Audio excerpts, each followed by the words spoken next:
Hey guys, tonight we're going to slip quietly back in time, past the bright lights and car engines of your modern world, into a realm where the roads are muddy, the air smells of wood smoke, and every street corner hums with gossip about kings and queens you've only seen in textbooks.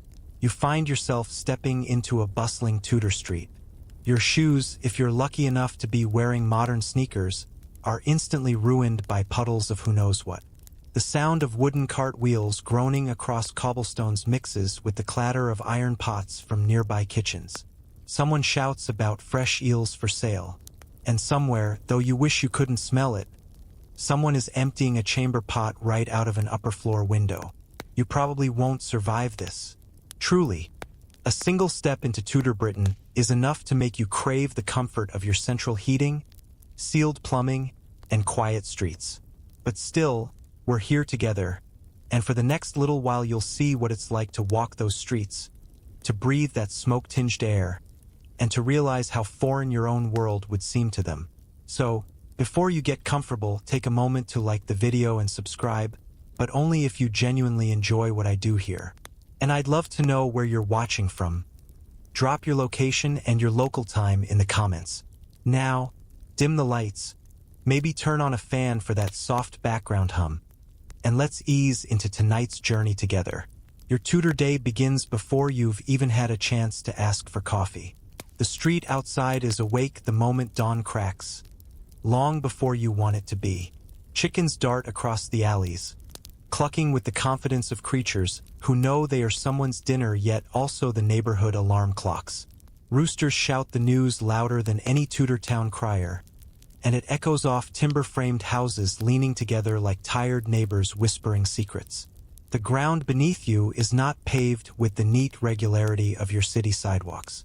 Instead, it's a patchwork of cobblestones, mud, hay, and the occasional suspicious slick that you really don't want to investigate.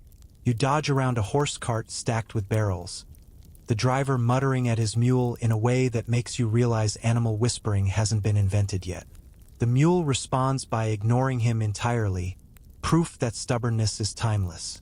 Everywhere you look, there's a bustle. Women are sweeping thresholds with brooms made of twigs, pushing last night's debris into the already filthy street. The smell is unforgettable. Wood smoke mixes with roasting meat, mixes again with stale ale, and then just for good measure, the breeze carries a whiff of tanneries turning animal hides into leather. This is not a scented candle you'd buy. Mainstream historians often emphasize how Tudor towns were vibrant centers of trade, full of artisans and apprentices. That's true. You see a blacksmith hammering sparks into the dawn, his anvil ringing like a church bell, announcing industry rather than worship. But what doesn't make it into school lessons is the curious presence of pigs rooting through the trash, practically the neighborhood garbage service. Children throw stones half-heartedly to keep them out of doorways. You realize recycling looked a lot different in the 1500s. You pass by a small crowd gathered around a street performer. He balances on a barrel, juggling wooden balls. His clothes are patched, his cap flops over one eye, and he grins with a tooth count well under the modern minimum. People drop a few coins into a hat, though more often they just clap politely and walk away. He calls after them with a rhyme that's almost clever, though the punchline hinges on a bodily function. Proof that Tudor humor isn't far from playground humor today. Here's a quirky tidbit. Many Tudor houses actually jutted out over the street as they rose in stories, making the upper floors larger than the lower ones. So as you walk, it feels like the buildings are leaning in to eavesdrop on your conversations. Some historians still argue whether this was primarily for maximizing expensive land space or simply because the builders enjoyed the architectural drama of houses nearly touching overhead. Either way, when you glance up, you half expect two neighbors to stretch out their hands and pass a loaf of bread across. Speaking of neighbors, everyone here knows everyone else. Privacy is a modern luxury. If you sneeze, 5 people will comment on it, and one of them will suggest a cure involving vinegar and rosemary. Gossip isn't idle chatter. It's survival, keeping track of who owes what, who's ill, and who might be about to fall from favor at court. And you, as the stranger in modern clothing stick out like a sore thumb. Heads turn as you walk by. Someone mutters that your trousers are suspiciously tight, and another remarks on your strange glowing rectangle, which you've wisely shoved into a pocket. Best to keep that smartphone hidden. No one here is ready for it. Horses clop past, leaving gifts behind on the cobblestones. Children dart out with wooden scoops, collecting the manure to sell as fertilizer. Yes, even waste was an economy. The smell, however, is free for everyone. You keep walking, careful not to slip, because nothing ruins the romance of time travel like falling flat in Tudor muck. Every street corner is a theater. Hawkers cry out their wares. Onions, salted fish, rolls of cloth in deep indigo dye. A woman offers ribbons in every color, and you wonder who exactly in this smoky town needs a bright yellow bow, but you admire her optimism. Men argue loudly about the price of grain, gesturing with hands that still hold tankards of ale, though the day is barely begun. One makes an exaggerated oath, swearing on St. Swithin's Day, an obscure reference you only vaguely recall from a rainy proverb. Somewhere in the background, a church bell tolls. It doesn't just mark the hour, it dictates the rhythm of life. People glance up as though the bell has given permission for them to move to the next task. You realize the entire town is coordinated not by clocks but by that heavy iron voice swinging overhead. By mid-morning, you're overwhelmed by sensations. The sights, the sounds, the constant chatter. It's a flood of life pressing in on you. You long for a quiet coffee shop, or at least a pair of noise-canceling headphones. But this is your Tudor morning. Crowded, noisy, smelly, and oddly fascinating. And as you stand there taking it all in, you can't help but smile at the absurdity. Here you are, half lost in time, watching pigs, jugglers, and ale-soaked arguments, and realizing you really wouldn't last a day. The noise outside hasn't really stopped, but inside your lodgings, if you can call a wooden room above a tavern lodgings, the day begins in ways you wouldn't expect. There's no alarm clock buzzing in your ear.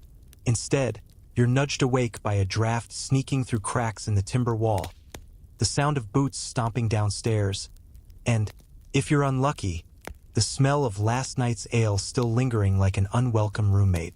You sit up and immediately regret it. The bed is more straw than mattress, stuffed into a sack that pokes you in the ribs no matter how you roll. Your blanket is a coarse wool that smells faintly of sheep, because, well, it used to be one. The pillow is almost non-existent, a lump of fabric more decorative than functional. Forget memory foam. Here you're lucky if you remember any sleep at all. You swing your feet down and brush against the floorboards, which creak as though tattling to the whole household that you're awake. Privacy, once again, is a foreign luxury. If you're sharing the room, chances are the other bed is already empty, its occupant up hours before you. People here rise with the sun because daylight is precious, candles are expensive, and no one really enjoys stumbling around in smoky darkness. Your first order of business is washing up, and that means a jug of water in a basin if you're lucky enough to have one. You splash your face and instantly wish for modern plumbing. The water is cold, drawn from a well outside. It leaves you more shocked than refreshed. But hey, you're awake now. Toothbrush? Sort of. Chewing sticks of hazel or wiping teeth with cloth is the standard. Some people rub their teeth with ashes or salt. Historians still argue whether these methods actually kept Tudor mouths healthier or just gave everyone equally bad breath. Either way, you're not leaning in too close to anyone today. There's no bathroom, of course. Chamber pots are tucked discreetly beneath beds, waiting to be emptied into the street or a cesspit. And if you're unlucky enough to be in a crowded lodging, you may find that someone forgot to do that job before dawn. You begin to understand why incense and herbs were prized. They weren't just for rituals. They were for masking reality. Getting dressed is another challenge. Clothing in Tudor Britain is not grab whatever's comfortable. It's a matter of layers, laces, and, frankly, patience. If you're lower class, it's simpler. Linen shirt, woolen hose, maybe a jerkin. Everything is itchy, everything is heavy, and everything feels about 3 degrees warmer than necessary. If you're upper class, it gets more complicated. Corsets, ruffs, stockings, layers upon layers until you feel like you're suiting up for medieval cosplay. The fashion is impressive, yes, but comfortable? Not even close. And don't forget, the laundromat hasn't been invented. Washing clothes means beating them in a stream or scrubbing with harsh lye, which explains why most people just didn't. You'll smell it before you see it. As you pull on your borrowed linen, you hear footsteps in the hallway, servants carrying trays, neighbors greeting one another with a good morrow. The greetings feel oddly formal, as though you've woken up in a Shakespeare play. You mutter a modern hey, and get a few odd looks, best to adapt quickly or risk sounding like an alien. Here's a quirky tidbit. Many Tudors believed in the health benefits of early rising not just for productivity but for moral virtue. To sleep in was to invite laziness, and laziness was practically a sin. So when you stumble downstairs groggy, people notice. The innkeeper eyes you with faint suspicion, as though your fondness for extra shut-eye reveals a deeper character flaw. You want to explain about Netflix binging, but there's no context for that here. In the tavern room below, others are already starting their day with ale. Yes, ale for breakfast. The water isn't always safe, so fermented drinks are the safer option, even for children. You, however, hesitate. It's not that you're above morning drinking. It's that your modern stomach is not quite ready for warm, yeasty liquid bread. Still, you try a sip. It's surprisingly mild, almost like weak beer. You set it down, trying not to think about what germs it's hiding. The day stretches ahead, and you realize you don't have a clear plan. Tudor life isn't arranged around Google Calendar reminders. It's dictated by daylight, work rhythms, and religious observances. People already know what needs doing. Fields to plow, markets to visit, apprenticeships to grind through. You, on the other hand, look a little lost. Someone asks you where you're bound, and you mutter something vague about the shops, which earns a puzzled nod. Best to keep wandering until you figure it out. Mainstream history tells us Tudor mornings were simple. Rise early, eat a modest meal, and get to work. But what they don't emphasize is the constant presence of noise and motion. Chickens scratching outside, neighbors calling across the street, hammering, sweeping, vendors warming up their voices. There is no quiet morning ritual with scented candles and meditation playlists. Your calm moment comes only if you manage to sneak away to a chapel and sit silently in a pew, which is probably the closest thing to mindfulness available. As you step outside, adjusting the too long sleeves of your shirt, you notice once again the layered smells. Fresh bread from a bakery, mingled with the sudden waft of open drains. You breathe in cautiously. Welcome to the morning air of Tudor Britain.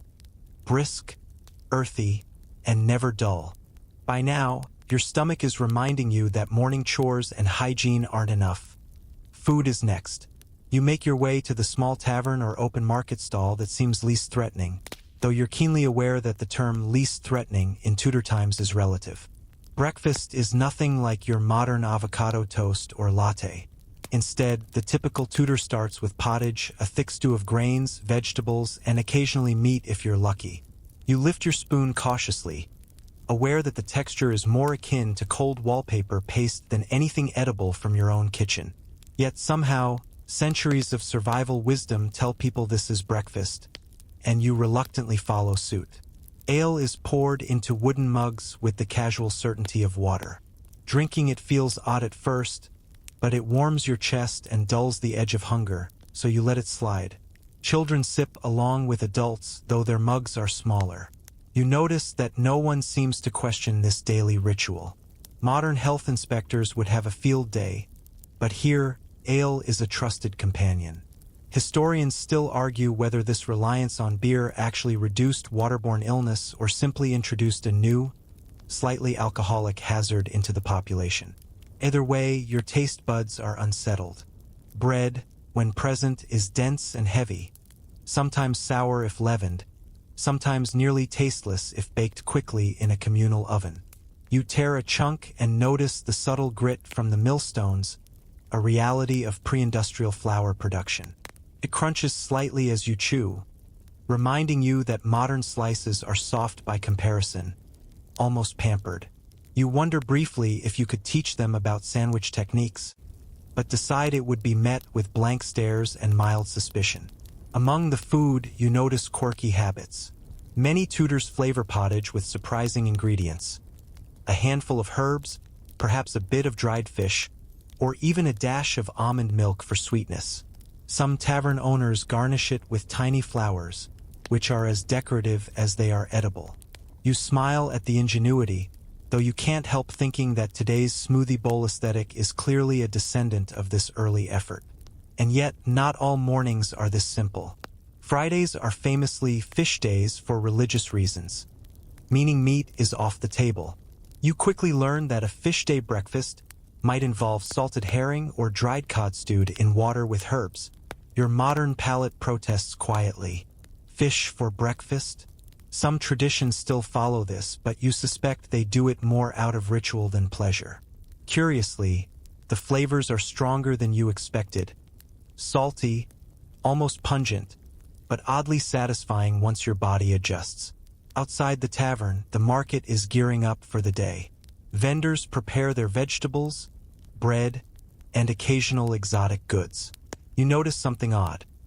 A man selling eels wriggles a few in a bucket right on the street, and customers peer at them with fascination. Quirky as it seems, eels were a common breakfast protein, especially in coastal towns. Some scholars still debate whether the reputation of eels for breakfast was regional exaggeration or a widespread habit. You, for one, decide not to take chances and keep your fingers well away from the slippery creatures. Breakfast conversation is layered with gossip, advice, and the occasional debate about local events. A neighbor warns another about a pig that escaped and nearly ruined a cart of vegetables yesterday. Children squabble over stolen bread crusts. Through it all, you realize that the mundane details of daily life were the glue that held Tudor society together. Tiny, repeated actions that ensured survival. You'd probably fail spectacularly in this environment. Even a simple misstep, like confusing ale for water or failing to nod politely, could brand you a fool. Quirky tidbit number 2. Some Tudors sweeten their breakfast ale with honey or fruit, creating a sort of proto-mead morning drink. It's sweet, a little strange, and oddly comforting. You sip cautiously, noticing that even the most ordinary drink can carry flavor innovations you wouldn't expect. Meanwhile, debates rage quietly in scholarly circles. Historians still argue whether ale was preferred purely for safety, or whether taste played a larger role than we give credit for. You ponder this while secretly appreciating that, at least for now, your stomach feels semi-happy. By mid-morning, you're ready to move on. Breakfast is complete, your energy renewed just enough to handle the bustling streets, the laboring townsfolk, and the occasional stray animal darting across your path. You glance at the pottage bowl and the half-finished ale and silently vow that if you ever time travel again, you'll bring snacks from home. As you step outside, the smells of bread baking, smoke, and wet earth mix into a single sensory blanket, reminding you that food in Tudor times was both sustenance and theater. The preparation, presentation, and communal experience were as important as taste. You tuck the memory of warm pottage and slightly sweet ale into the back of your mind, ready for the next challenge of the day: clothing. Because if breakfast taught you anything, it's that surviving Tudor Britain isn't just about eating, it's about enduring. And judging by the layers of wool waiting for you, you're about to be tested. Now that your stomach is reluctantly satisfied, it's time to confront clothing, and this is where Tudor Britain starts to feel like a wardrobe-themed obstacle course. You reach for your garments and immediately notice the weight. Linen shirts are scratchy but breathable, while woolen doublets, hose, and cloaks cling in ways modern fabrics wouldn't dare. You try to adjust your sleeves and find them tangled with the laces of your jerkin. One historian notes that dressing in layers served practical purposes. from warmth to modesty, but another argues it was just a socially acceptable form of torture for fashion's sake. You consider both opinions equally valid as you tug at a stubborn ribbon. For men, hose are a tight embrace that restricts movement while simultaneously showing off the legs, if you have any. Women face a more elaborate ordeal. Kirtles, gowns, chemises, and perhaps the infamous ruff. You attempt to put on your ruff, a stiff lace collar that frames the face like a halo gone slightly wrong. It pokes your neck and reminds you that comfort was often sacrificed for style. You glance in a small mirror. Yes, mirrors exist, though rarely in common homes, and the reflection staring back is part human, part medieval scarecrow. Yet, there's an elegance to it, if you squint and ignore the persistent itch. Quirky tidbit. Some upper-class Tudors powdered their wigs with scented flour or starch, sometimes mixed with orange flower or lavender, creating a slightly sweet, sometimes confusing aroma. You take a cautious sniff and cough politely, aware that smelling like baked goods could become a social faux pas if overdone. Scholars still argue whether wig powdering was meant mainly for hygiene, to deter lice, or simply to flaunt wealth. You decide it's all three and make a mental note to keep your distance from anyone wearing a particularly fragrant coif. Layering continues with belts, pouches, and sometimes dagger sheaths. Every layer you add is like adding armor, except it's itchy, restrictive, and occasionally damp from washing. The process is slow. You think of modern dressing, jeans, t-shirt, maybe a hoodie. Here, every outfit is a negotiation with fabric and fastenings. Buttons are small and fiddly, and laces are endless. One missed tie, and your hose could sag dangerously. A dangling sleeve might announce your rank or lack thereof to everyone on the street. You tug, twist, and sigh, realizing that surviving Tudor life involves a quiet mastery of textile physics. Footwear adds another layer of challenge. Shoes are made of leather, sometimes soft, sometimes stiff enough to make you reconsider your life choices. They slip on uneven cobblestones or stick in mud. Sandals are rare. Boots are preferable in wet weather. A misstep might mean a wet foot, and wet feet lead to discomfort, and discomfort in Tudor thinking might lead to illness. You think wistfully of your modern socks and sneakers, realizing you've never appreciated them enough. Accessories are equally complicated. Belts hold pouches, and pouches hold coins, knives, and perhaps a small prayer book. You consider modern pockets, almost magical in comparison. Hats are essential. They protect you from sun, rain, and social judgment.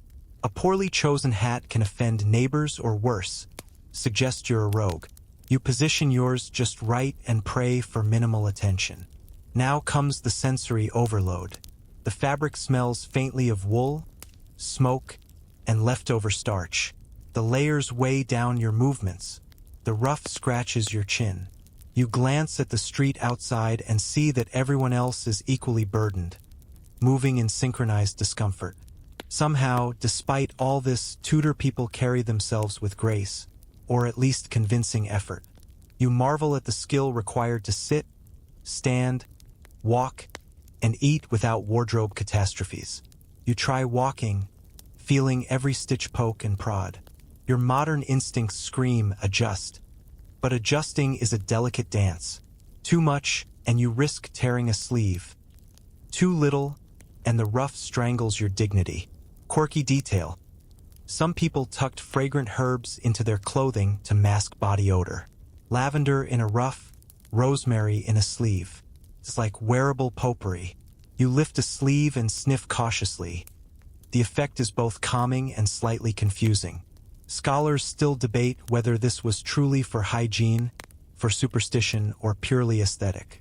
You decide it's all three, noting it might make Tudor Britain slightly more tolerable. By the time you finally finish dressing, you realize clothing isn't just protection from the elements. It's a survival skill. Every layer, lace, and puffed sleeve communicates rank, occupation, or virtue. Misstep in attire and people judge. Misstep in the streets, and you might fall into mud. The combination of visual signals, restricted movement, and sensory challenge makes you appreciate modern casual wear more than ever. As you glance at your reflection again, you note that, even if you somehow survive the streets, surviving the wardrobe alone could be your undoing. Now that you're dressed, awkwardly, scratchily, but at least socially legible, you face the intricate web of Tudor social hierarchies. Stepping outside, the street transforms into a living tapestry of rank and reputation. Peasants push wheelbarrows and tend small stalls. Merchants in doublets and embroidered sleeves haggle for goods. And somewhere, possibly perched on a balcony, a minor noble surveys the bustle with faint amusement. Every nod, bow, or glance carries weight, and misreading it could brand you a fool instantly. You quickly learn that in Tudor Britain, social cues are subtle but unavoidable, and everyone notices. Walking along, you notice gestures you'd never consciously register in your own era. A hat lifted slightly signals deference. A bow that's too shallow suggests arrogance. A handshake with too much enthusiasm might hint at either foreignness or impudence. You, unfamiliar with these rules, wobble through the street like a tightrope walker in a gusty wind. One historian observes that rigid hierarchies ensured order, while another contends that daily survival relied more on local reputation than formal rank. You start to see both sides. The system maintains order, but also makes even a casual stroll a high-stakes game. Among the merchants, you encounter a baker and a tailor arguing over the precise weight of flour in a sack. You pause, fascinated. Such disputes are common, and both parties expect the crowd to witness and remember the outcome. Quirky detail.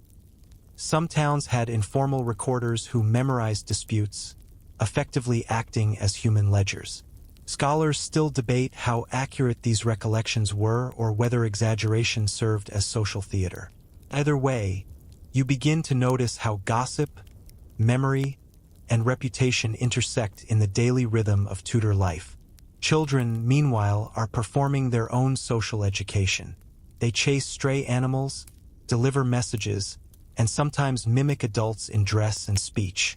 You watch a small boy approach a merchant, copying his precise bow and exaggerated hand gestures. It's adorable, yes, but it also underlines the seriousness of social lessons. Etiquette is survival training from an early age. You quietly wonder if your own childhood lessons were as rigorous, though probably not as muddy. Quirky tidbit number 2.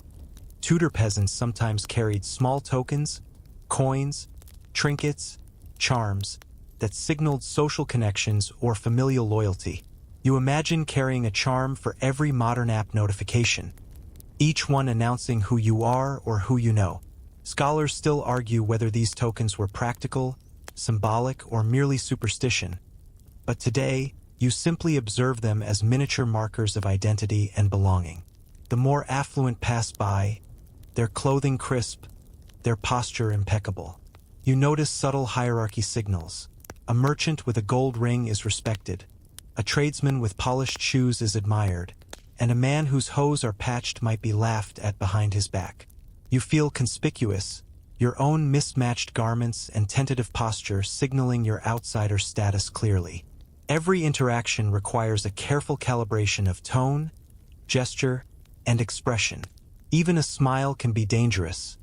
Too broad and it suggests frivolity. Too slight and it suggests disdain.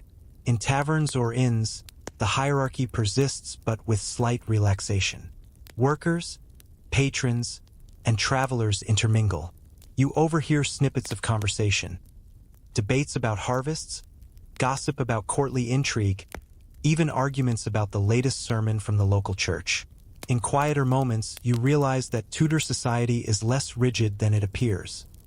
Commoners often have influence through reputation, trade, or sheer persistence. Historians still argue whether these informal networks were as critical as formal rank, but from your vantage point, they clearly help some navigate daily life. You start noticing patterns. Bows, gestures, the careful placement of hands, the angle of a head. Subtle cues guide behavior, and breaking them, intentionally or not, can provoke disapproval, ridicule, or even minor conflict. You remember the awkward wink you gave to a merchant's child, which earned a few startled glances.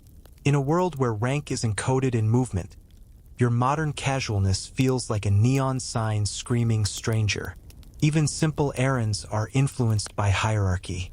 Approach a stall too boldly, and you risk offending the seller.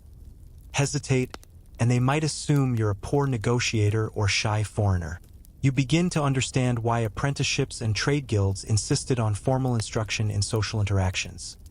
Survival and success depended on knowing precisely how to move, speak, and respond. By mid-morning, you've navigated enough alleys and stalls to feel a faint kinship with this structured chaos. The hierarchy that initially seemed daunting now provides a subtle rhythm to the day. You may not fully belong, but observing the flow, who yields to whom, who laughs at whose jokes, who carries the invisible weight of status, gives you a kind of orientation. And, of course, you can't help but smile at the absurdity. So much effort invested in posture, gestures, and subtle bows, all while the streets are muddy and pigs roam freely. By mid-morning, the market square is alive with energy, and you find yourself drawn into the sensory chaos of Tudor commerce. The vendors are calling out their wares, each voice competing for attention like early advertising jingles, though a bit rougher around the edges. Fishmongers shout about the day's catch, bakers proclaim their fresh bread, and herbalists tempt passers-by with scents that clash and mingle in the cool morning air. You trudge forward, careful not to step on a pile of discarded vegetable peelings or, worse, a stray animal wandering through the stalls. You notice immediately that haggling is expected and unavoidable. A merchant quotes a price, you attempt a counteroffer, and a small performance ensues. Raised eyebrows, dramatic sighs, and a circle of curious onlookers who love the spectacle. One historian notes that haggling was a skill critical to survival, while another argues that price disputes were more performative than practical. You feel the truth of both arguments as you awkwardly attempt to bargain for a bundle of herbs, only to be met with a smile that hints you've overplayed your hand. Food is everywhere, both for purchase and for temptation. There's a stall selling dried fish, another with salted meat, and one with oddly shaped bread that smells enticingly yeasty. Children dart through the crowd, pilfering crumbs and occasionally snatching shiny coins from distracted adults. You realize that if you were left unsupervised for even 5 minutes, you might lose both wallet and dignity. Quirky detail. Some market vendors kept small animals like rabbits in cages to demonstrate their freshness, essentially live stock displays. Scholars still argue whether this was mainly for marketing or practical animal management, but the effect is undeniably theatrical. Street performers add an additional layer of entertainment and distraction. A juggler balances a loaf of bread atop a staff. A young boy does acrobatics on a barrel, and a minstrel plucks a lute while singing about local gossip. These performers are both admired and tolerated. Their presence reminds you that markets weren't just for commerce. They were community theaters, a daily festival of life and livelihood. You laugh quietly at the absurdity of juggling baked goods, remembering your own attempts with oranges at home. Bartering extends beyond food. Cloth merchants display swatches of wool, silk, and linen in vibrant colors. You run your fingers over them, noting the texture and weight, which feel entirely different from modern fabrics. One vendor demonstrates dyeing techniques with turmeric and madder root, producing bright reds and yellows. Quirky tidbit. Some merchants would mix powdered precious stones into dyes for the wealthy, creating garments literally sparkling with wealth. Scholars still debate how widespread this practice was, but you nod appreciatively at the effort, imagining yourself in a faintly itchy, gemstone-strewn tunic. As you move through the market, you notice that animals are an essential part of commerce. Chickens, ducks, pigs, and goats wander in designated pens or on leashes, while horses and carts jostle for space. Occasionally, a goat will manage a daring escape, prompting laughter and mild chaos. You duck behind a barrel, narrowly avoiding a collision with a horse dragging a cart of vegetables. Somehow, everyone else navigates this without losing an eyebrow or a coin purse. The sheer variety of goods is astonishing. Exotic spices arrive from distant lands, and you see jars of saffron, pepper, and cinnamon, coveted for both flavor and medicinal properties. Herbs for curing minor ailments, soaps scented with lavender, and small charms for protection are all displayed together. You begin to appreciate that the market is both practical and magical, a place where survival, commerce, and superstition coexist. Children's games intersect with commerce. They chase each other with sticks, climb barrels, and practice swordplay with wooden replicas. You remember when you tripped over a small boy, nearly ruining a merchant's display of apples. He looked at you with mock indignation, and the crowd chuckled. Play, work, and social education intertwine seamlessly in Tudor streets. You'd struggle to separate them even if you wanted to. The air carries competing smells. Salted fish, roasted nuts, hay, and the occasional whiff of human waste, which has yet to be fully managed. You pin your scarf closer, realizing that tolerance of sensory extremes is a survival skill. Every inhalation is a negotiation between curiosity, disgust, and fascination. You make a mental note to breathe through your mouth more often. As the morning progresses, you glimpse the rhythm of the market. Trades are made, disputes settled, children learn, and everyone moves with purpose despite the chaos. You wonder how your modern self, accustomed to grocery aisles and shopping apps, could ever manage this environment without feeling exhausted and slightly panicked. Yet, oddly, there's charm in the directness, the sensory fullness, and the social complexity. It's exhausting, yes, but it also feels alive in a way that sterile supermarkets never could. You pause near a vegetable stall to watch a vendor demonstrating his carrots, noting that he uses gestures, storytelling, and humor to encourage buyers. It strikes you that persuasion and entertainment were inseparable from commerce. Another historian notes that market culture shaped social cohesion as much as it did the economy. Disputes, jokes, and displays reinforced community norms. You nod, realizing that even if you barely survive a day, you're learning the subtleties that kept society humming. As you prepare to leave the bustle behind for a quieter corner or a narrow side street, you catch sight of an unusual trinket for sale. A small carved figure, possibly protective, possibly decorative. You remember the charms tucked into clothing, the herbal remedies, and the careful performance of social interactions. Tudor markets are messy, noisy, and sometimes smelly, but they are also vibrant laboratories of survival, social education, and odd, human creativity. You wonder what the rest of the day will demand, and brace yourself for the medical practices that await, hoping you remember to wash your hands, or at least to dodge the leeches. After navigating the market, your senses are already fatigued, but now you must confront Tudor medicine, a domain where fear, curiosity, and charm blend in equal parts. The air in the apothecary's shop is thick with dried herbs, crushed roots, and the faint aroma of vinegar. You notice rows of jars labeled with Latin names, some containing dried flowers, others holding powders that look suspiciously like dust. One historian emphasizes that Tudor apothecaries were skilled practitioners, blending observation with inherited knowledge, while another argues that their methods were largely trial and error. You feel the truth of both statements as you peer into the dimly lit shelves. Quirky detail. Leeches were commonly used to balance humors, and some townsfolk carried small vials of them in case of sudden headaches or fevers. You watch the apothecary carefully extract a leech from a jar, and a shiver runs down your spine.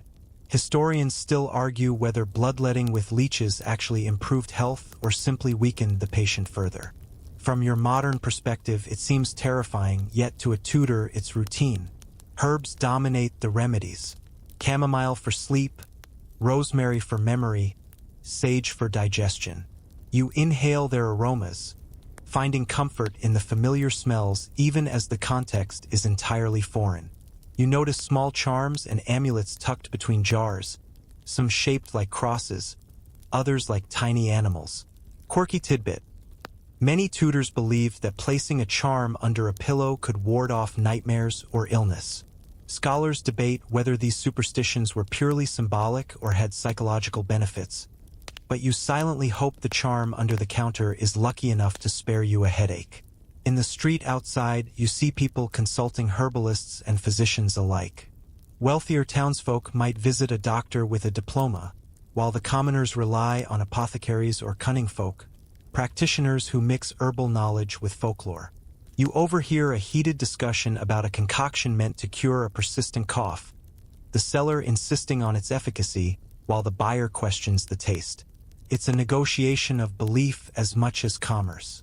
Dental care is rudimentary. Some people use hazel sticks to scrub teeth. Others rub powdered charcoal or ashes on their gums. Historians still argue whether these methods reduce tooth decay or simply abraded enamel over time. You grimace at the thought of tasting charcoal for breakfast, recalling the pottage and ale you consumed earlier. Hygiene is clearly a constant negotiation between necessity and practicality. Another strange remedy. A few apothecaries advocate crocodile dung as a cosmetic or sunscreen, though you wisely decide to avoid testing it. Quirky and slightly horrifying, yet indicative of the resourcefulness and occasional desperation of Tudor medical practice. The rationale, scholars argue, often blends trial and error with symbolic thinking. If it seems gross, maybe it's working. You politely back away, wondering if you've misjudged your bravery. Despite these oddities, there's method to the madness. Physicians observe pulse, urine color, and general demeanor, attempting to diagnose humors as cold, hot, wet, or dry. Treatments aim to rebalance these qualities, whether through diet, bleeding, or herbal remedies. You're both fascinated and slightly horrified, imagining someone trying to apply this logic to your modern headaches or seasonal allergies. Hospital care is another challenge. Institutions exist primarily for the poor or plague victims, often staffed by nuns or lay practitioners. Conditions are crowded, hygiene minimal, and patients treated with a mixture of care, prayer, and superstition. Quirky detail. Some hospitals have birds in cages believed to absorb disease or bad spirits, a form of natural air purifier. Historians debate whether this belief had any health impact or was purely symbolic, but you can't help but smile at the image of a sparrow being considered a medical assistant. For the wealthy, more invasive treatments include cupping, bleeding, and various herbal pastes. You notice a gentleman having his blood let by a physician while his attendants chat quietly. You shudder slightly and remind yourself that the sight of a small pinch of blood might have been entirely normal in this era. Some argue that these treatments occasionally helped, others insist they were largely placebo. Either way, they reflect the Tudor obsession with balance, theory, and ritual in health. You wander further and witness a curious ritual. A woman holding a small herb bundle over a child's head, whispering charms to ward off illness. Quirky tidbit. These herbal smudges were common, and sometimes accompanied by spoken formulas meant to invoke protection from unseen forces. Scholars still argue whether these practices offered psychological comfort, minor antibacterial effects, or just a moment of familial attention. You quietly admire the ingenuity while feeling grateful for modern medicine. By midday, you're overwhelmed by sensory input, strange smells, and the constant negotiation of what counts as healthy. Tudor medicine is a mixture of observation, superstition, and occasional brilliance. You leave the shop, your senses saturated with aromas, sights, and the knowledge that surviving in this era requires not just physical endurance but an understanding of these cultural rituals. Your stomach, already taxed from pottage and ale, feels cautious about future remedies, but your curiosity nudges you forward. You pause on the street and remember the earlier market bustle, the haggling, the strange smells, and the layered clothing. Tudor medicine, like food and fashion, is both practical and performative, a constant negotiation between survival, social expectation, and personal comfort. You inhale deeply, trying to absorb the chaos without succumbing to panic. Somehow, Between leeches, charms, and pungent herbs, you begin to feel a rhythm to this strange, vivid world. By the time you emerge from the apothecary, the day has shifted toward entertainment, or at least what passed for amusement in Tudor Britain. You wander toward a nearby open space where a crowd has gathered, curious about the proceedings. The smell of sweat, hay, and a faintly acrid smoke from torches combines with the sounds of shouting, laughter, and occasional bark from tethered dogs. You realize that entertainment here is never quiet or subtle. It's a full-body, sensory experience, much like the market, but with a slightly more theatrical flair. Your first sight is bear baiting, which admittedly makes you squint in disbelief. A tethered bear clumsily swipes at dogs released into the ring. The crowd cheers and bets small coins, their faces a mixture of excitement and casual acceptance. Mainstream history acknowledges this as a popular spectacle, while modern scholars still argue whether the animals were truly trained or whether the chaos was part of the thrill. You decide to keep a careful distance, noting that even observation requires caution. Tudor entertainment is never merely passive. Nearby, a minstrel strums a lute and sings ballads about heroic deeds and local gossip. The melody is surprisingly pleasant, soothing even, and you take a moment to close your eyes, letting the music drift into your senses. Quirky detail. Some minstrels were known to improvise humorous verses mocking the audience or local events, turning a simple song into live social commentary. You smile at the thought, realizing that Tudor humor was subtle, clever, and sometimes delightfully cruel. Children dart around, imitating adults or performing small tricks for coins. One boy balances precariously on a wooden beam while juggling apples. You step aside, narrowly avoiding a collision, and notice that training in dexterity and courage begins young. Scholars still debate whether these games were purely for amusement or served as preparation for future responsibilities. Either way, watching the tiny performers gives you both a sense of nostalgia and a reminder that childhood has always been a mix of play and instruction. You move along to a quieter lawn area, where gentle games like bowling, skittles, or ring toss are underway.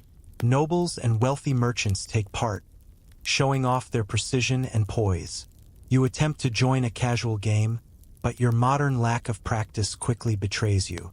A ball rolls past your feet, and you make a weak joke about how modern sports prepare no one for Tudor skill sets. Laughter ripples through the small group, gentle and non-judgmental, and you appreciate the lightness amidst the more intense spectacles. Quirky tidbit. Some entertainers specialized in juggling delicate or unusual objects, sometimes even live animals for the daring. You shudder at the thought but also marvel at the coordination required. Scholars still argue how much these acts were purely for skill versus social commentary, yet it's clear that mastery was as much admired as amusement. Meanwhile, a group of young men demonstrates early fencing techniques. Wooden swords clash in practice duels, their movements precise, rhythmic, and occasionally theatrical. You watch closely, noting the combination of martial utility and performance art. Some historians suggest that this training built not only self-defense skills but also social poise, while others argue it was mostly pageantry. You decide it's likely a little of both. Your attention is drawn to a small tent where acrobats perform flips and handstands. You admire their agility, wishing you had even a fraction of their balance. Quirky detail. Some acrobats trained while holding weights or balancing precariously on barrels, a technique meant to impress and intimidate audiences.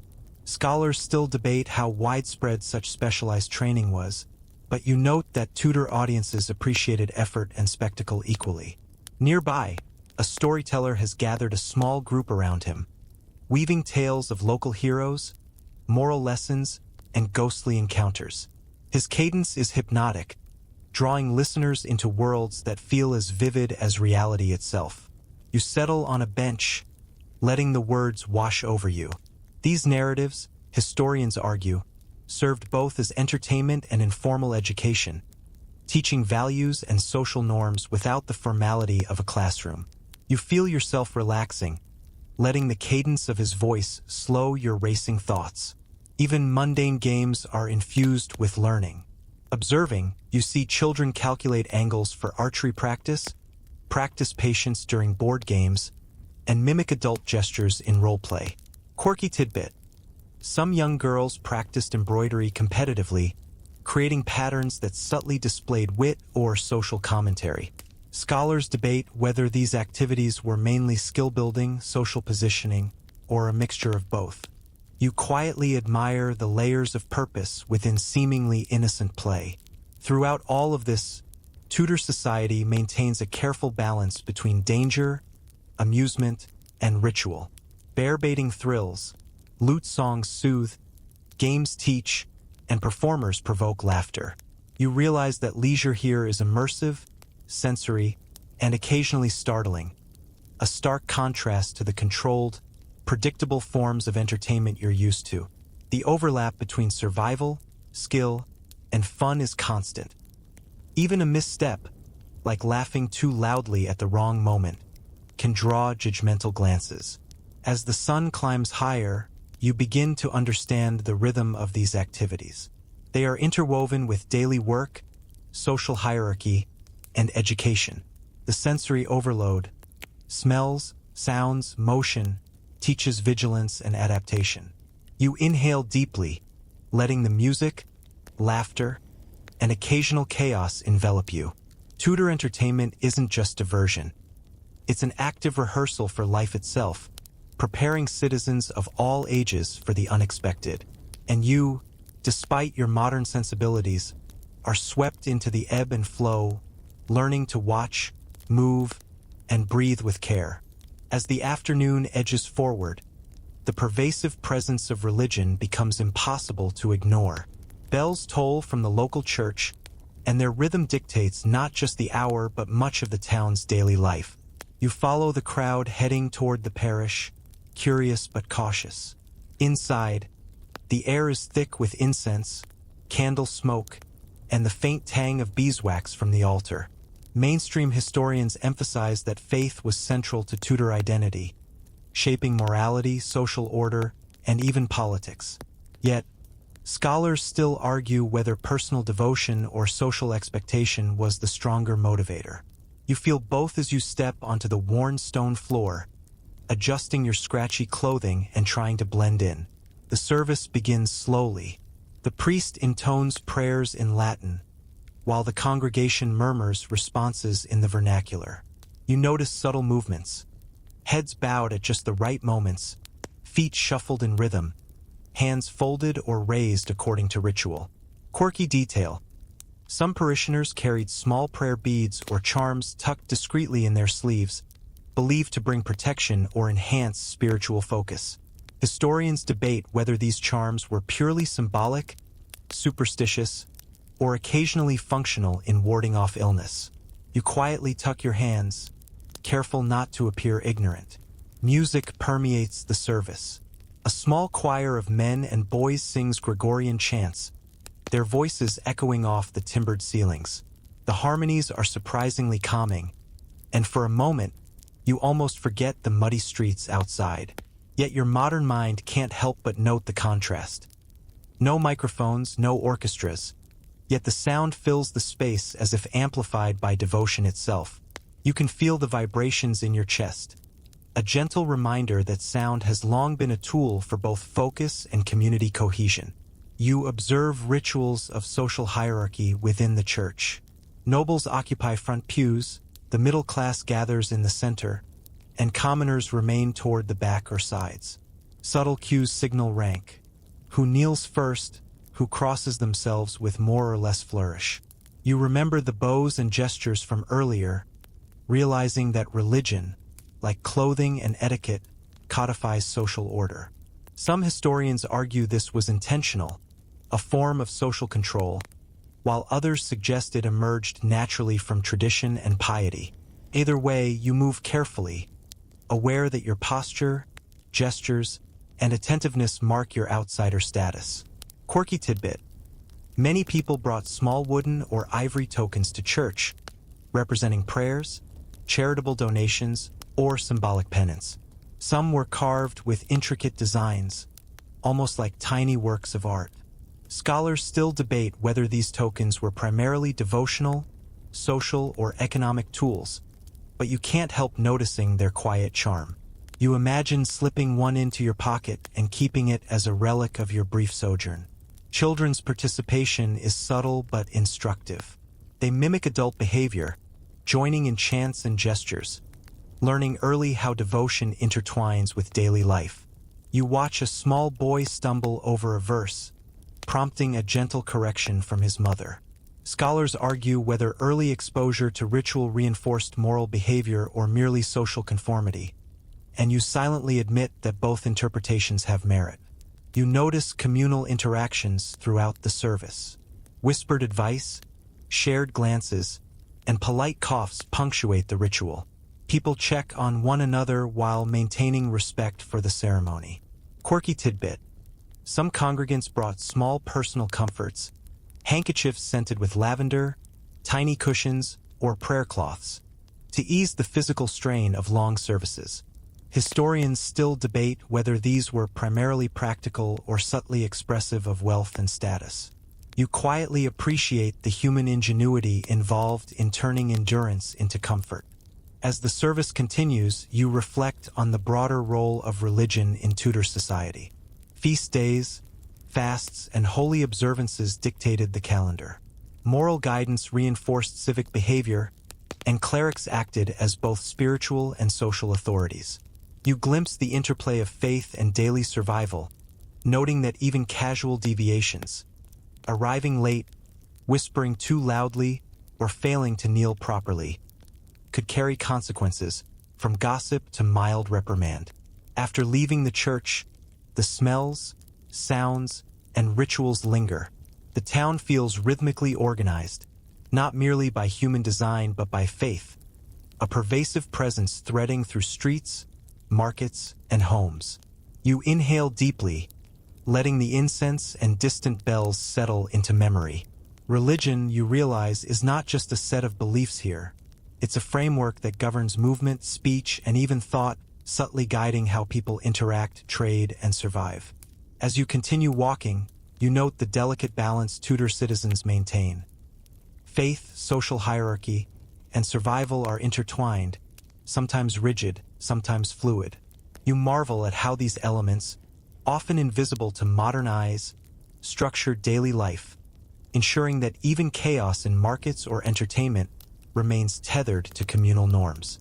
Observing, you recognize that understanding this rhythm is as essential as any practical skill for enduring a day or longer in Tudor Britain.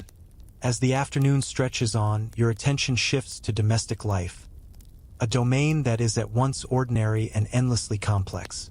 You wander into a residential area where timber-framed houses lean slightly against one another, as though whispering secrets across narrow streets. Smoke rises from chimneys in lazy swirls, carrying scents of cooking, baking, and the faint tang of wood fires. Mainstream historians highlight that home life in Tudor Britain was structured around work, hierarchy, and family obligations. Scholars still argue whether household routines were primarily practical or performative displays of social status, and as you peer inside, you see evidence of both. In the kitchens, women are busy over large hearths. Pots bubble, spits turn slowly, and the heat radiates outwards in waves that make you reconsider your choice of modern clothing. Some households roast meat, while others boil grains or stew vegetables. Quirky detail: Tudor cooks sometimes added marigold petals to dishes for color, or used vinegar to tenderize meat, creating flavors both unusual and striking. You watch a woman stir a thick pot and wonder how she manages this daily without modern utensils or temperature controls. Children are involved in chores, learning essential survival skills through participation. You see a young boy chopping kindling while a girl stirs pottage under her mother's watchful eye. Scholars still debate whether involving children in domestic tasks was purely necessity or part of moral and social instruction, but you quickly recognize that both are true. The rhythm of work, repetition, and apprenticeship is clear in every gesture and glance. Quirky tidbit: Some households kept live chickens inside for warmth, convenience, and immediate egg supply. The birds cluck softly as you navigate around them, a reminder that animal companions served both practical and symbolic purposes. You dodge a sudden flutter of wings and marvel at the improvisation required for domestic harmony in this era. Laundry is another sensory-heavy chore. Clothes are beaten in tubs, wrung by hand, and hung on lines strung outside. You notice the damp wool and linen emitting an earthy aroma, mingling with smoke and cooking smells. Scholars argue whether these practices were efficient or merely ritualized, but for you, the challenge is immediate. Moving through this environment without tripping, slipping, or offending anyone is a feat in itself. Storage solutions are equally fascinating. Earthenware pots, woven baskets, and wooden chests dominate interior spaces. Some chests are locked, others adorned with carvings. Quirky detail. Small tokens, charms, or even miniature tools might be hidden within compartments, reflecting both superstition and practicality. You find yourself intrigued by the ways households blend function, decoration, and protection into everyday items. Hygiene within the home is pragmatic. People wash faces and hands with water from jugs, often adding herbs like rosemary or lavender for scent. Baths are infrequent. Instead, layers of clothing and occasional rubs with cloth serve as stand-ins for regular immersion. Scholars still debate how effective these practices were at controlling disease, but you note that effort and ritual are intertwined. Even a brief dip into a basin becomes a social performance as much as a practical necessity. Furniture is functional yet indicative of status. Simple benches, stools, and trestle tables fill common rooms, while wealthier homes feature carved chairs and decorative cupboards.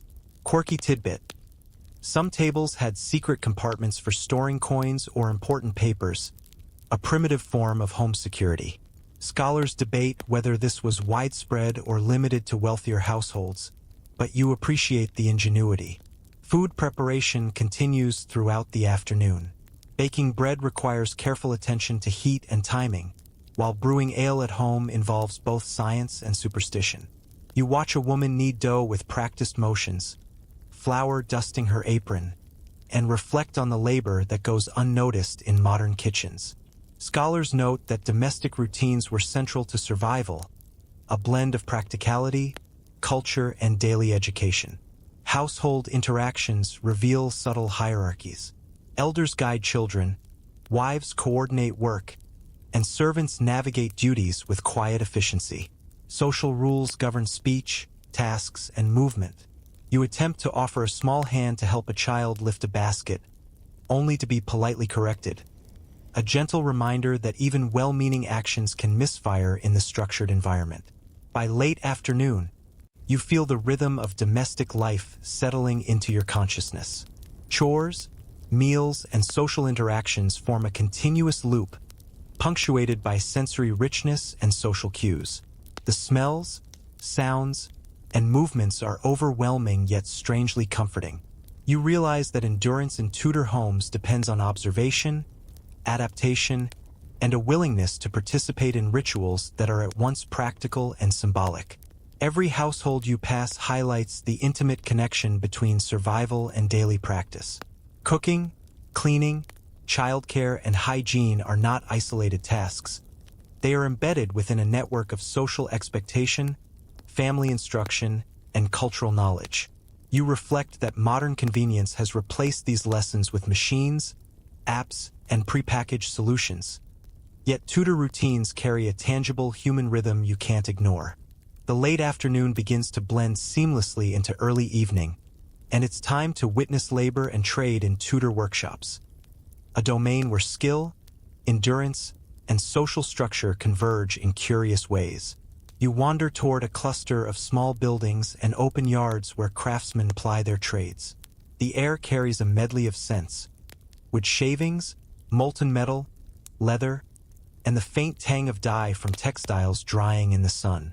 Mainstream historians note that craft guilds structured much of economic life, regulating apprenticeships, quality, and commerce. Scholars still argue whether guilds were more about economic efficiency or social control, and as you peer inside a busy workshop, both arguments seem plausible. In a cobbler's yard, you watch leather being measured, cut, and hammered into shape. Each motion is deliberate, precise, and physically demanding. The leather smells rich and earthy, but the process leaves hands sore and stained. Quirky detail. Some cobblers kept cats nearby to catch rodents attracted to stored hides, making the workspace both industrious and slightly chaotic.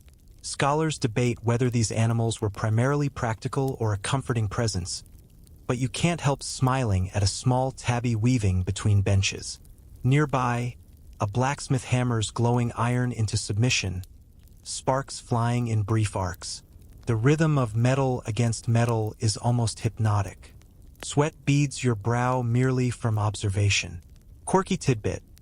Blacksmiths sometimes added secret alloys to impress clients or improve durability, a rudimentary form of branding. Historians still argue whether these techniques were widely known or closely guarded trade secrets. Either way, you're aware of how much skill and endurance these crafts demanded. Textile workshops are equally fascinating. Women and men work in tandem, spinning, weaving, and dyeing fabrics for clothing, household use, or trade. The colors are vivid, sometimes unusual, extracted from plant or insect dyes. Quirky detail. Cochineal insects produced brilliant reds, a highly prized and expensive commodity. Scholars debate whether access to such dyes influenced fashion trends more than guild rules or social hierarchy. You watch a young apprentice carefully teasing fibers apart, realizing that patience and dexterity are key survival skills here. In a pottery yard, clay is wedged, shaped, and fired in kilns that emit heat and faint smoke. Pots, bowls, and jars gradually take form, each a delicate combination of function and artistry. You note the tactile nature of the work, the smooth clay under fingers, the smell of wet earth, and the warmth of a nearby kiln. Quirky tidbit. Some potters embedded small charms or initials in their wares, signaling ownership, protection, or clever craftsmanship. Scholars debate whether these symbols were primarily practical, artistic, or superstitious. Children and apprentices play a dual role in workshops. They learn practical skills while observing hierarchy and etiquette. A young boy sweeps wood shavings while keeping an eye on a master's demonstration. A girl balances dye pots without spilling. Historians still argue whether apprenticeship was more about labor extraction or skill transmission, but from your vantage point, it's clearly both. You marvel at the balance between discipline and informal learning. Quirky sensory moment. The smell of freshly tanned leather mingles with burning wood, the clang of hammer on metal punctuating the air like a low drumbeat. You realize that Tudor workshops were multisensory classrooms, teaching observation, endurance, and attention through repetition and physical engagement. Scholars note that the intensity of these environments shaped both character and craft proficiency. In addition to physical labor, social cues remain vital. Masters assess posture, tone, and diligence. A misstep, knocking over a tool or speaking out of turn, could result in correction, ridicule, or temporary ostracism. You notice subtle dynamics. Experienced artisans offer guidance with gestures, younger apprentices mimic behaviors, and observers quietly absorb lessons without direct participation. Social hierarchy is constant, and the workshop becomes both a place of production and a microcosm of Tudor society. Quirky tidbit. Some workshops employed small charms or symbolic objects to ward off accidents or attract customers. Scholars debate whether these were superstitions, early branding, or both. You notice a tiny carved figure perched above a workbench, and for a moment, you imagine it quietly judging your clumsiness. As evening shadows stretch across the cobblestones, the day's labor gradually winds down. You realize that survival in Tudor Britain isn't merely about enduring harsh conditions. It's about mastering observation, patience, and subtle social navigation in every environment, from streets to markets to workshops. The combination of physical skill, sensory immersion, and social awareness creates a rhythm that, once internalized, guides daily life. You step back, noting the glow from the forge, the gentle murmur of apprentices, and the faint sense of herbs, dyes, and cooking fires drifting from nearby homes. The workshops, like markets and households, are arenas of practical wisdom, social negotiation, and cultural continuity. You inhale deeply, sensing both exhaustion and wonder. Today, you've witnessed a blend of human ingenuity, endurance, and creativity that transcends centuries. Surviving Tudor Britain requires more than effort. It demands awareness, flexibility, and a willingness to adapt to every sensory and social nuance. As evening settles, your journey carries you toward the quieter, reflective side of Tudor life. Education, literacy, and the whispered worlds of books and learning. The streets have softened in sound. Vendors are packing up, animals are corralled, and the air has cooled to a more breathable mix of smoke, wood, and evening dew. You approach a small schoolhouse where boys and, less commonly, girls are learning to read, write, and recite classical and religious texts. Mainstream historians emphasize that literacy was increasingly valued, especially for social mobility, though scholars still argue whether learning was a tool of empowerment or primarily a reinforcement of social hierarchy. Observing, you see evidence of both. Inside, benches are narrow, and the blackboard is a simple wooden panel or even a slate. Teachers scold, guide, and praise with a rhythm that is both firm and encouraging. Children dip quills into ink, scratching letters onto rough paper. Quirky detail. Some students chewed the ends of their quills to shape them, producing both ink splatters and occasional frustration. Historians debate whether this improvisation fostered dexterity or just messy work, but you notice it's a subtle display of problem-solving skills. The curriculum blends literacy, numeracy, and moral lessons. Boys memorize Latin phrases, practice arithmetic, and copy passages from religious texts. Girls, when allowed, focus on reading, sewing, and household management skills.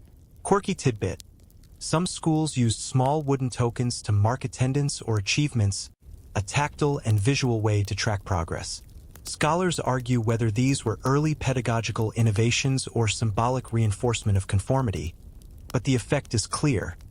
Tangible rewards motivate learning and socialization. You notice the sensory environment. The scratch of quills, faint whiffs of ink and chalk dust, and the occasional creak of wooden floors under shifting weight. It is immersive, and despite your modern expectation of classrooms as orderly spaces, the Tudor environment is rich in texture and human presence. Children whisper, fidget, and laugh quietly, while still adhering to routines that teach patience, observation, and precision. Open scholarly debates linger in the background. Historians still argue how widespread literacy truly was among commoners, and whether private tutoring was a privilege reserved strictly for the elite. Observing a young boy copying a psalm, you realize that practice, repetition, and quiet endurance were crucial to success. You, an outsider, struggle to imagine keeping focus under similar conditions. Quirky detail. Some students used mnemonic rhymes, sometimes humorous or slightly irreverent, to memorize long passages. You smile at their creativity, realizing humor and learning have always intertwined. Scholars debate whether this was a tolerated practice or a subtle rebellion against strict rote learning. You quietly appreciate both the ingenuity and the risk. Nearby, a young girl whispers her multiplication tables to herself while stitching a sampler. You notice the dual focus required: manual dexterity, memorization, and quiet concentration, all happening simultaneously. It strikes you that Tudor education was not merely academic. It was a full-body training in coordination, social conformity, and mental endurance. Books themselves are treasured objects. Leather-bound volumes, often small and portable, sit on high shelves or in locked cabinets. Quirky tidbit. Some texts contained marginalia or hidden notes for secret learning, while others included clever illustrations designed to aid memory or subtly entertain. Scholars debate whether these marginalia were primarily educational or playful, but you can't help noticing their charm. Even outside formal classrooms, literacy shapes daily life. Notices in markets, church bulletins, and household ledgers demand the ability to read and interpret signs. You observe a merchant consulting a small book of accounts, carefully tallying purchases and sales. The combination of practical numeracy, literacy, and observation forms the backbone of social and economic participation. As evening deepens, candlelight flickers in windows, illuminating children practicing letters and adults reading quietly. The hushed atmosphere contrasts sharply with the chaos of markets, workshops, and streets. Yet both environments share an underlying rhythm: attention, repetition, and adaptation. You feel the calm settling around you, a gentle reminder that even amid chaos, the Tudor world values observation, endurance, and the quiet mastery of skill. Quirky sensory note: the smell of candle wax mixed with ink and old paper carries a soothing, almost hypnotic quality. You breathe it in, letting your mind settle, aware that the lessons of the day, market negotiation, clothing, hygiene, labor, and social hierarchy, intertwine with these quieter, reflective practices. Learning, you realize, is as much about endurance and attention as it is about knowledge. Nightfall begins to drape Tudor Britain in deepening shadows, and with it comes the turn toward leisure, reflection, and the small comforts of domestic evening routines. You return to a family home, where the hearth glows warmly and the smells of a late meal, or perhaps a second, lighter supper, permeate the room. The air is redolent with roasted meat, sweetened ale, and the faint musk of firewood and leather. Mainstream historians note that evening routines balanced work, social bonding, and ritual, while scholars still argue whether these patterns primarily reinforced hierarchy or offered genuine domestic relaxation. You feel both as you trudge inside, shaking off the sensory exhaustion of the streets, workshops, and markets. You notice the family settling into their domestic rhythms.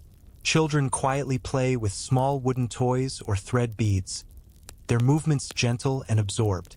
Adults converse in low tones, discussing business, neighbors, or simply recounting the day.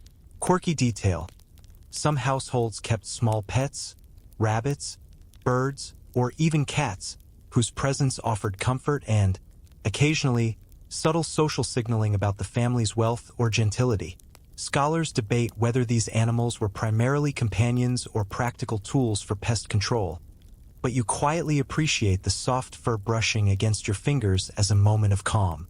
Lighting is soft, mostly from candles, small lanterns, or the lingering embers of the hearth.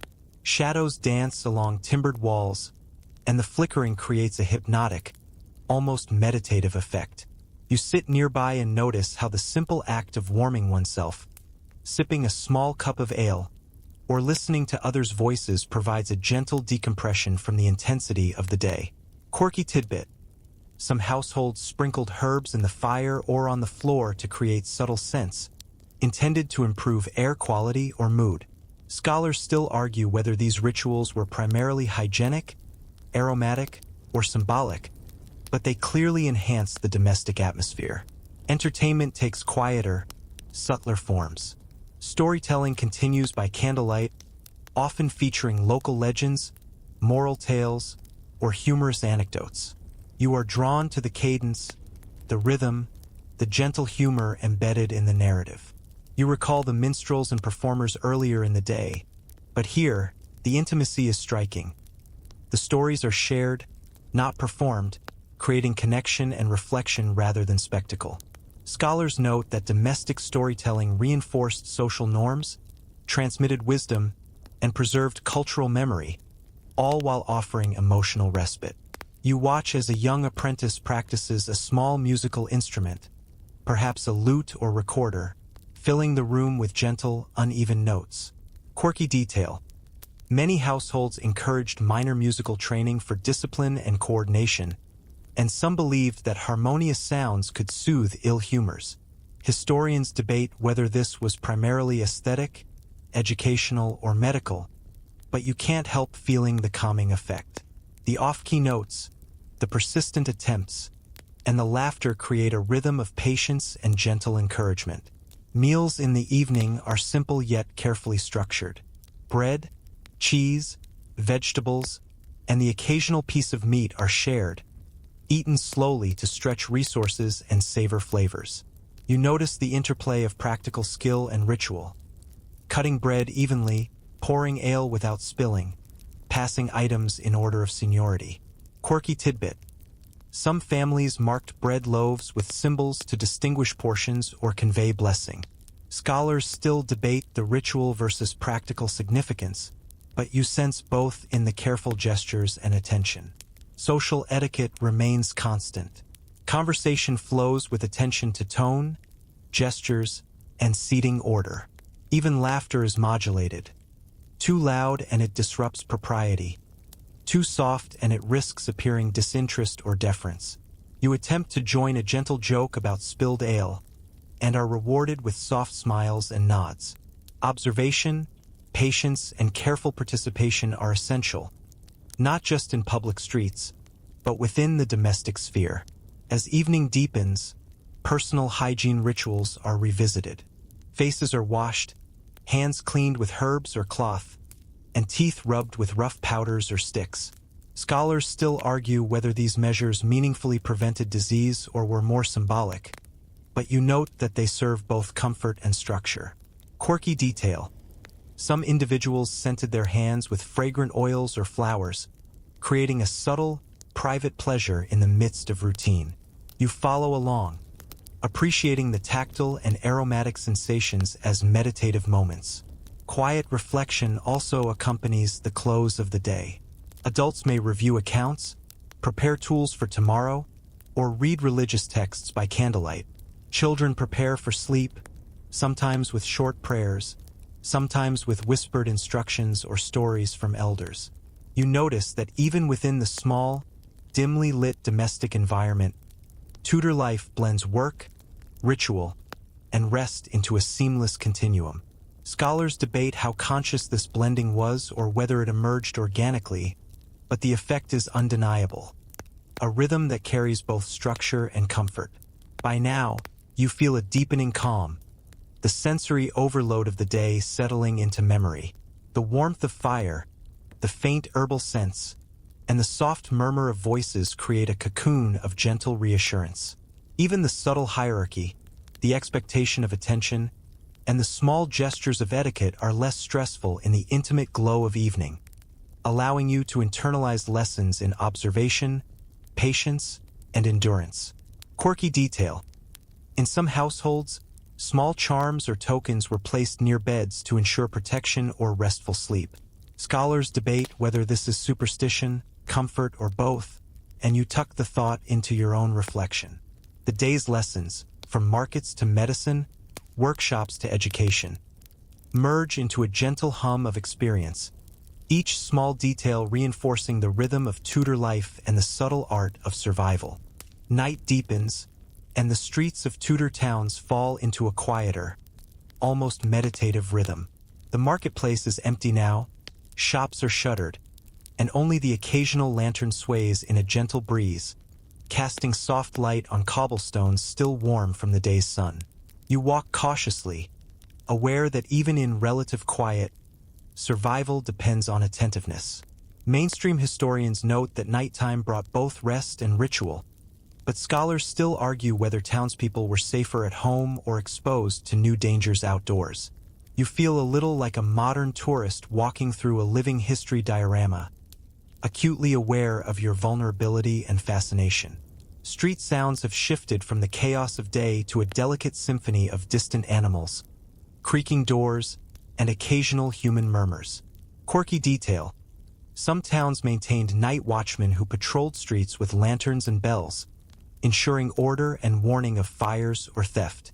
Historians debate whether these night watches were genuinely effective or mostly symbolic, but the presence of vigilance offers a faint reassurance. You step lightly, mindful of both shadows and unseen observers, a small participant in a carefully monitored nocturnal rhythm. Many households engage in quiet evening rituals. Fires are banked for warmth, water jars are replenished, and small tokens or charms are placed near beds or thresholds. You notice the tactile nature of these preparations. Hands moving with purpose, repeated motions that signal both care and habit. Quirky tidbit. Some families sprinkled herbs or salt at doorways, believing it repelled spirits or illness. Scholars still argue whether these practices were symbolic, functional, or a blend of both, but you recognize the human need for agency and reassurance before sleep. Inside homes, children are guided to bed, often with whispered stories or prayers. Parents observe, correct, and encourage as necessary. You recall earlier lessons in literacy, music, and games. These threads converge into bedtime routines that are practical, moral, and soothing all at once. Quirky sensory moment. The smell of straw mattresses, faint herbal sachets, and lingering wood smoke fills the room, blending memory and comfort. Scholars debate how much these small rituals shape socialization, but you feel their calming effect firsthand. Candlelight flickers across walls, illuminating carvings, beams, and small household objects. You notice subtle hierarchy even in sleeping arrangements. The eldest child, a servant, or a guest may occupy slightly different spaces, signaling rank without ceremony. Historians note that domestic order was maintained constantly, from morning markets to nighttime hearths, and scholars still argue whether this reinforced hierarchy or simply reflected practical necessity. You observe quietly, appreciating the nuanced choreography of family life. Quirky detail. Some Tudor families hung small mirrors near beds to reflect candlelight or spirits, blending superstition, utility, and comfort. You ponder how objects that might seem trivial to modern eyes carried layered meaning, offering reassurance and aesthetic pleasure simultaneously.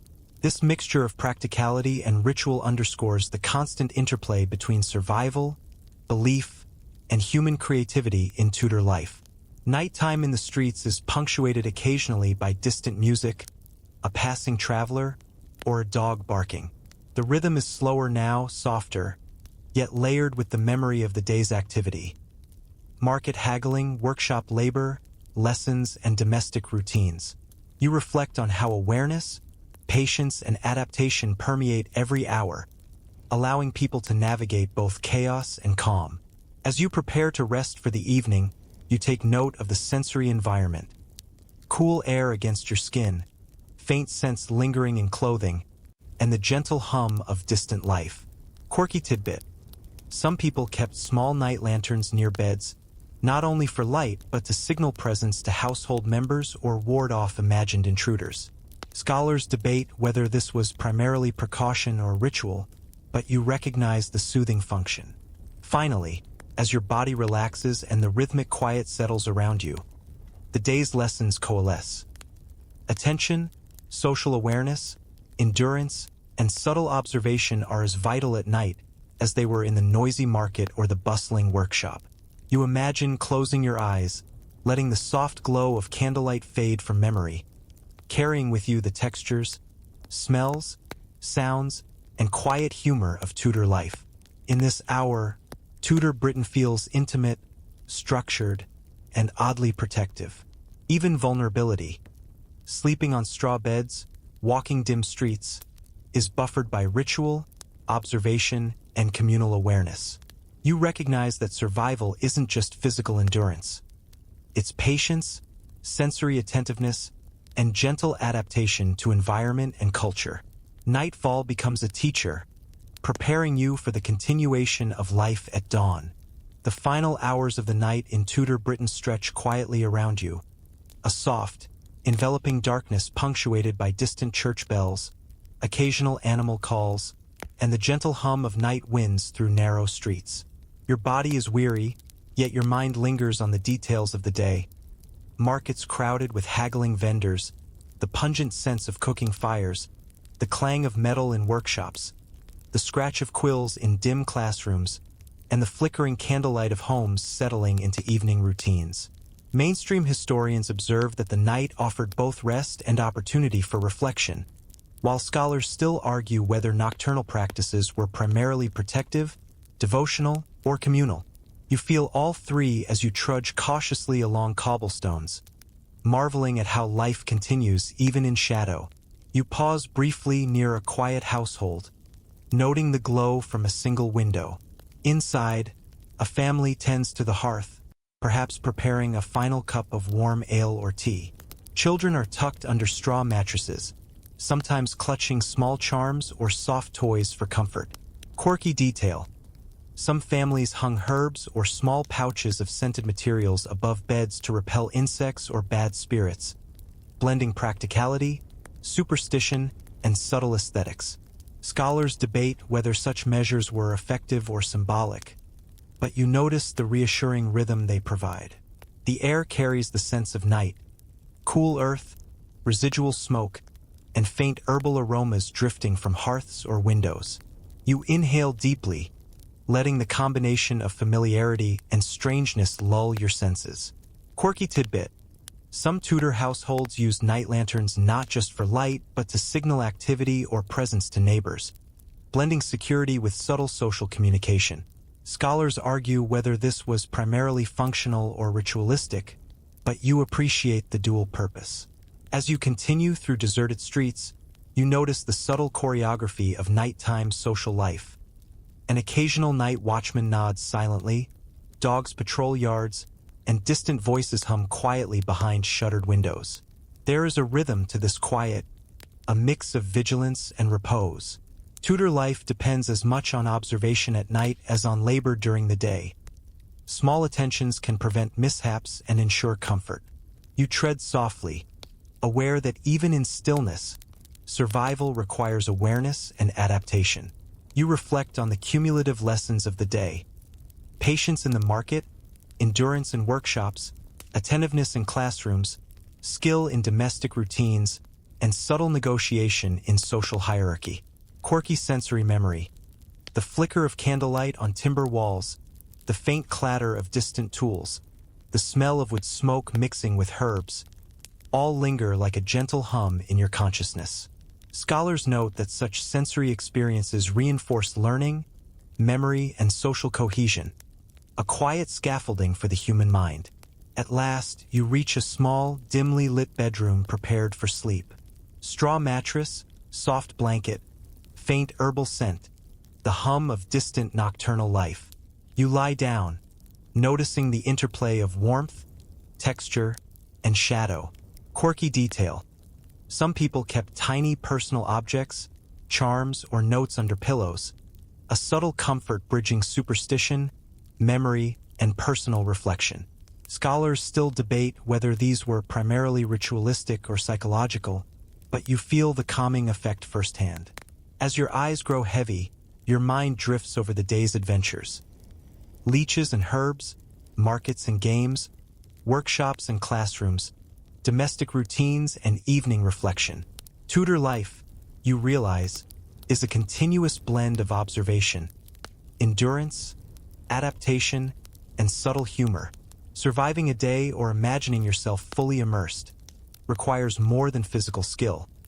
It demands patience, attentiveness, and willingness to engage with sensory, social, and cultural rhythms. You exhale slowly, letting the tactile memories, sounds, and sense of Tudor Britain settle into gentle background hums. Even the small, quirky details, the charms, tokens, juggling apples, whispered mnemonics, become a soothing tapestry of lived experience. This quiet immersion is as instructive as it is calming, a gentle guide to understanding life centuries past. Now, dim the lights, feel the comfort of warmth and quiet, and let the subtle rhythms of the day fade into a slow, steady calm. You are safe here, in the sensory memory of Tudor streets, homes, and workshops, prepared to drift into sleep with awareness, wonder, and gentle curiosity. The night stretches gently around you, softening every edge of Tudor Britain into a muted, calming haze. Streets once alive with chaos now breathe quietly, carrying only distant echoes. The low clatter of animals, the murmur of night winds, and the occasional bell tolling from faraway towers. Inside homes, fires burn low, children are tucked into straw mattresses, and the subtle aroma of herbs lingers in the air. You feel the rhythm of the day settling into memory, each sensory detail blending seamlessly with the next. Your thoughts drift through the markets, workshops, classrooms, and hearths you have observed. The haggling voices, the scratch of quills, the clang of metal, the flickering candlelight, all now combine into a gentle hum, a soft cadence that guides your breath. Quirky details, the charms, tokens, and whispered mnemonics, intertwine with practical skills and social routines, forming a comforting, layered tapestry of life. Scholars might debate their function or symbolism, but you sense only their soothing, quietly human presence. As you feel your body relax against the mattress, consider the subtle lessons embedded in daily life. Patience, attentiveness, endurance, observation, and gentle humor. Even the most ordinary tasks, stirring pottage, measuring fabric, threading a needle, reading a passage, become part of a calming ritual when approached with quiet awareness. The sensory richness of smells, textures, and soft sounds reminds you that every small moment carries depth and meaning, a reassuring framework to drift into dreams. Take a deep breath, letting the faint warmth of fire, the herbal scents, and the distant hum of nocturnal life envelop you. Imagine yourself moving through the rhythm of Tudor life, each step, glance, and gesture folding into a slow, steady cadence. There is safety here, a continuity across time, and a gentle lesson in adaptation and observation. Allow the sensory memory of streets, workshops, and homes to fade softly into darkness.